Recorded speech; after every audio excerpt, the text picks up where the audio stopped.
കേവുവള്ളമൂന്നി അലമാലകൾ പുൽകും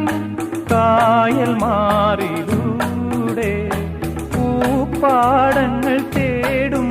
രണ്ട് പൂമ്പാറ്റകളാ കാൽപ്പാടുകളൊന്നാക്കിയ തീർത്ഥാടകരാ കുളിരിന്റെ കുമ്പിളിൽ ഇനിയും മരന്തമായി ഊറി വന്ന ശിശിരം നമ്മൾ പൂങ്കാറ്റിനോടും കിളികളോടും കഥകൾ ചൊല്ലി നീ കളികൾ ചൊല്ലി കാട്ടുപൂവി കരളിനോടും നീ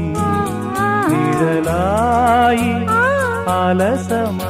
അലസമലസമായി